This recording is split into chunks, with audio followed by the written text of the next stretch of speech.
తెలంగాణలో కూడా నెక్స్ట్ మనం బీజేపీ గవర్నమెంట్ రావాలి. దాని కొరకు మన మోడీ గారు గవర్నమెంట్ ఆఫ్ ఇండియా చేసిన మంచి పనులన్నీ మనందరి రెస్పాన్సిబిలిటీ ఏంటంటే మన ప్రతి పౌరుడికి, ఫార్మర్స్ కానీ మన ప్రతి పౌరుడికి మనం చెప్పాలి మన మోడీ గవర్నమెంట్ ఏం చేసింది, ఎట్లా డెవలప్ అయింది. అంటే మనం ఏదో అష్యూరెన్స్ ఇవ్వట్లేదు, ప్రాక్టికల్గా ఎక్కడెక్కడ ఏ స్టేట్ ఎట్లా డెవలప్ అయింది. ఇప్పుడు యూపీ ఒకప్పుడు మొత్తం రౌడీ రాజ్యం ఉండే అక్కడ.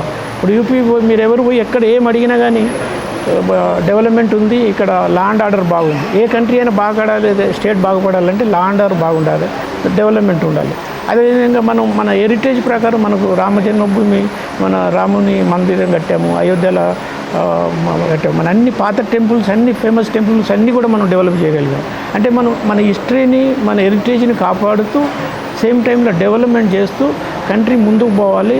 అంటే మనం వేరేళ్ళ వీక్నెస్లు కాకుండా మన స్ట్రెంగ్త్ మీద మనం కష్టపడి మనం గ్రో చేసుకొని ముందుకెళ్ళాలనే ప్రత్యేకంగా నేషన్ ఫస్ట్, తర్వాత కూడా నెక్స్ట్ టైం కూడా మోడీ గారే ప్రైమ్ మినిస్టర్ కావాలి. అప్పుడే మన వికసిత్ భారత్ 2047లో వరల్డ్ నెంబర్ 1 కావాలి ఇండియా.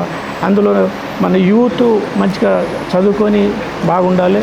ఎందుకంటే ఇప్పుడు ల్యాండ్స్ అన్నీ, ల్యాండ్ బ్యాంక్ అన్నీ తగ్గిపోయాయి. కాబట్టి మన యూత్కి అందరికీ ఎడ్యుకేషనే మెయిన్ ఉద్దేశంతో నిన్న ఫ్రాన్స్లో కూడా మోడీ గారు యూరోప్లో ఉన్న అన్ని యూనివర్సిటీతో కలిసి మన స్కిల్ డెవలప్మెంటు, ఎడ్యుకేషన్ను మనకి ఇండియాకి ఏ విధంగా తీసుకురావాలి, ఫ్యూచర్ ఎట్లా గ్రో కావాలని అదే ఉద్దేశంలో ఎంఓయూసీ కూడా సంతకమైంది.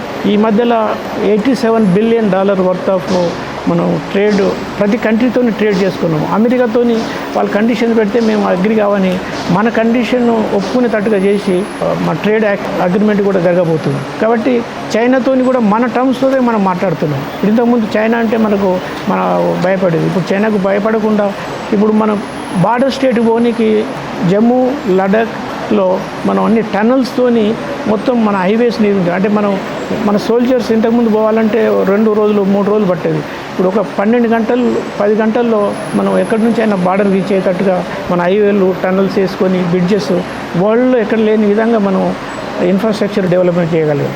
కాబట్టి మీ పత్రికల మీద కూడా బాగా రెస్పాన్సిబిలిటీ. మనం మంచి చేసే గవర్నమెంట్కు మీరు సపోర్ట్ చేస్తూ, సపోర్ట్ అనక్కర్లేదు, చేసిన పనులను యాక్చువల్ యాక్టివిటీని ఉన్నట్టుగా ప్రజలకు తెలియజేయాలనేది మేము కోరుకుంటా ఉన్నాం. ఇందులో భాగంగా మీరు పత్రికా మిత్రులందరూ వచ్చి ఇవన్నీ కవర్ చేసినందుకు కూడా ధన్యవాదాలు. కాబట్టి ఇప్పటి నుంచి గవర్నమెంట్ కూడా బీజేపీ ఉంటుంది, మనకు ఫండ్స్ అన్నీ వస్తాయి. ఇప్పుడు ఏపీ గవర్నమెంట్ లాస్ట్ 3 ఇయర్స్లో 2.5 ఇయర్స్లో ఎట్లా డెవలప్ అవుతుందో మీరు అందరూ చూస్తారు.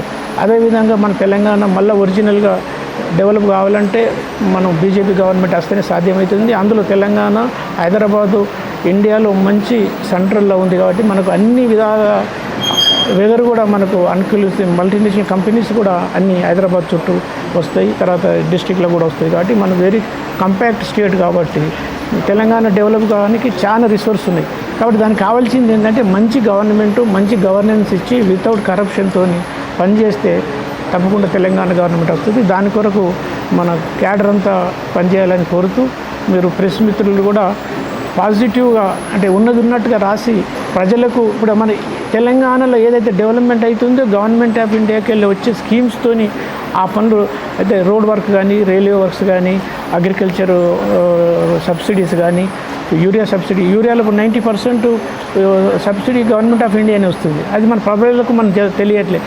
మన గవర్నమెంట్ ఆఫ్ ఇండియా నుంచి వచ్చే స్కీమ్స్ అన్నీ మన ప్రజలకు తెలియజేస్తే అయిపోతుంది. కాబట్టి స్టేట్లో ఇప్పుడు ఏం డెవలప్మెంట్ లేదు. రోజు ఒక ప్రాజెక్ట్ అంటారు, ఇక్కడికి వెళ్ళి అక్కడికి వెళ్ళి ఇక్కడ ఓన్లీ స్టేట్మెంట్ తప్ప ప్రాక్టికల్గా ఏం జరగట్లేదు. కాబట్టి ఈ ఉన్న డెవలప్మెంట్ అంతా జరిగేది గవర్నమెంట్ ఆఫ్ ఇండియాకి వెళ్ళి వచ్చే ప్రాజెక్ట్స్, గవర్నమెంట్ ఆఫ్ ఇండియాకి వెళ్ళి వచ్చే డబ్బులతోనే జరుగుతుంది. కాబట్టి ఈ అన్ని ఇష్యూస్ మనం మోడీ గారు 12 ఇయర్స్లో చేసిన ఇష్యూస్ అన్నీ మన ప్రజలకు తీసుకుపోతే కంపల్సరీగా నెక్స్ట్ మన బీజేపీ గవర్నమెంట్ వస్తుంది. బీజేపీ గవర్నమెంట్ వచ్చిన తర్వాత మనందరం సెలబ్రేట్ చేసుకొని మన స్టేట్ను ముందుకు డెవలప్ తీసుకుపోవాలి. మన యూత్కు మనం మంచి అసెట్ క్రియేట్ చేయాలి. అందులో అగ్రికల్చర్ సెక్టార్లో కానీ, ఎడ్యుకేషన్ సెక్టార్లో కానీ, సోషల్ వెల్ఫేర్ సెక్టార్లో కానీ అందరికీ కూడా మనం జస్టిస్ చేయగలుగుతాం. ఎప్పుడంటే మనం స్టేట్ ఇన్కమ్ పెంచుకోవాలని కోరుతున్నాం.